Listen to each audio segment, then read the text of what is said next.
and get a broom to sweep.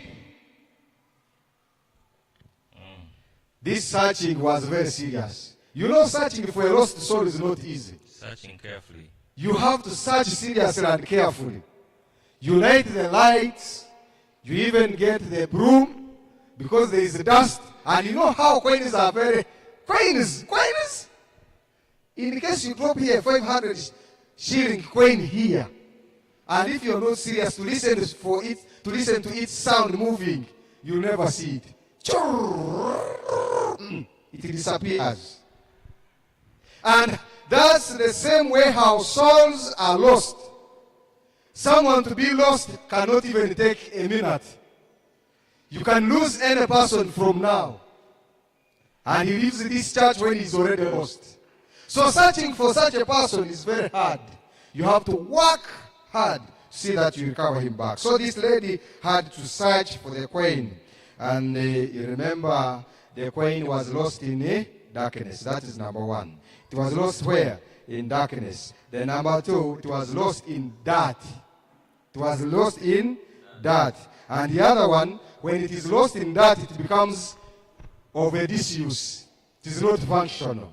And the other biggest challenge is it is lost in the owner's house. The owner is looking for the coin. The coin is saying, I'm in my father's house. I'm at home. Why worry? But that is accumulating. And you know, when we were still young, I remember those days. As we used to play in the soil, we would discover these old coins which had a hole in them. Queen Elizabeth II. Those coins, I remember when we used to play, we used to find them, but nowadays they are nowhere. And you would see the coin, you cannot even identify the image properly. Because the dirt has done what? When you get lost, the image of God is blurred or is destroyed. The glory you were shining, the holiness that was on you, disappears. It disappears. And the moment it disappears, then you no longer represent who? God. Because God is holy. You'll not be the same person. You'll start dodging. If you can remember what happened to Peter, you start avoiding places where religious functions. And now we see men are lost in darkness. There may be brilliance in the church. People may be intellectually mature, they are educated, and they feel they are spiritual, but they are blind. And let me tell you, the greatest problem is when you are in darkness, but you think you are in light, you'll never be found. There are those people who are in darkness, but they think they are in the light. It is very hard for you to be found. Let's read 2 Corinthians chapter 4, verse 3 to 4.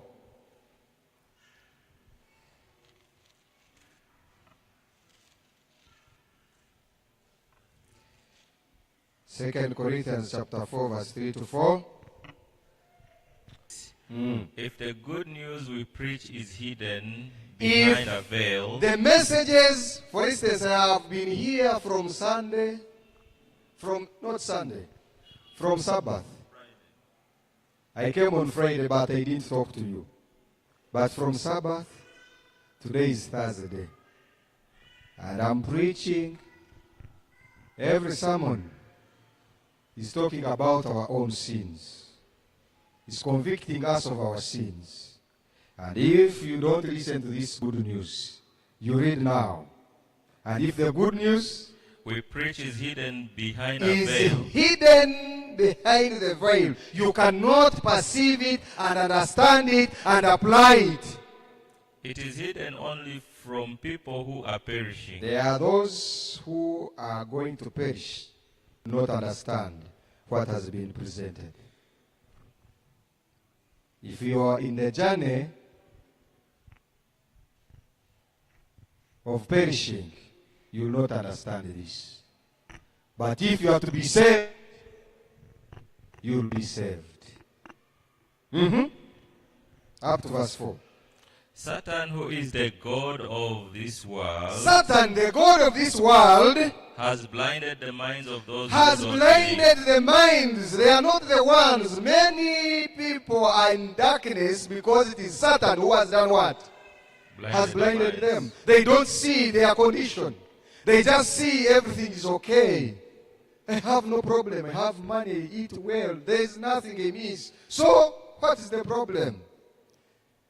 And yet they are showing you the problem. There is a problem here. You just say, I'm okay. And you know what will happen next? Finish the verse, Pastor. He has blinded the minds of those who don't believe. The minds of those who do not. Actually, let me tell you, there is a verse in Samuel, chapter 12. I may not remember the verse very well. It says, the sin of unbelief is like witchcraft. Yeah. The sin of unbelief, disobedience. They talk to you, they counsel you, they comfort you, they even show you everything clearly, but you still stand firmly and refuse. Samuel told Saul that kind of sin is as big as Witchcraft. And I want to tell you, if I raise someone here and I say, church, this gentleman or this woman you see here is a witch, everybody will run away. Not so. No one will love to eat with you. Even if you bring bread, they say, ha ha. She might have passed it somewhere. The moment you become disobedient, you are in the greatest trouble. People are lost in darkness of spiritual ignorance, as we can see it in Ephesians chapter 2, verse 1. Spiritual ignorance. Spiritually, they don't want to learn. When it comes to buying the Sabbath school quarterlies, they don't buy. You even force them to buy Bibles, as if you will be reading them with them.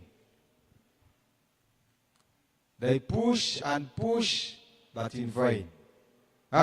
Ephesians chapter 2, verse 1. They are unable to see the glorious light of the good news. People who are in darkness cannot see the glorious light of who? Good news. Of the good news. Even if you preach and preach, they in the church, they feel comfortable. Yet dust is covering them. Dust is covering them. You preach. You even, let me tell you, this world is very hard. Even it made Jesus sweat blood. You preach, you find the preachers here cutting sweat seriously. The man talks and talks. He says, now people have understood. But tomorrow, what he was addressing, wow.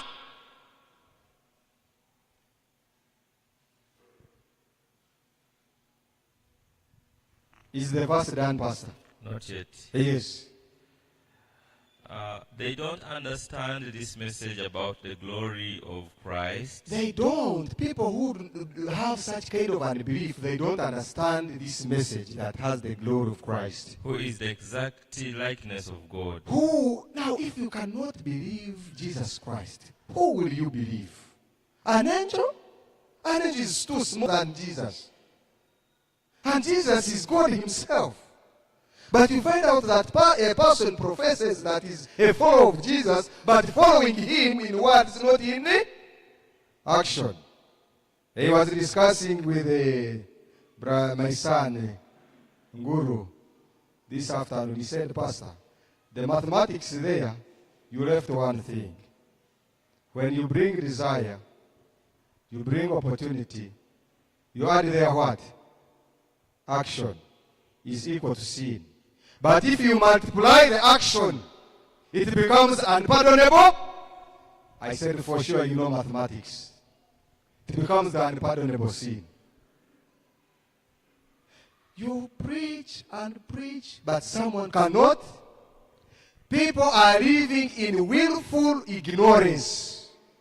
Even what is sinful, and either way, they say by beholding we changed. We have now got familiar with the sin. Even when you see someone sinning, it is sin is becoming a new normal. Sin is becoming a new normal. Business as usual. Yeah, now that one. That's how people are. And you find even the elders ignoring. People are living in darkness.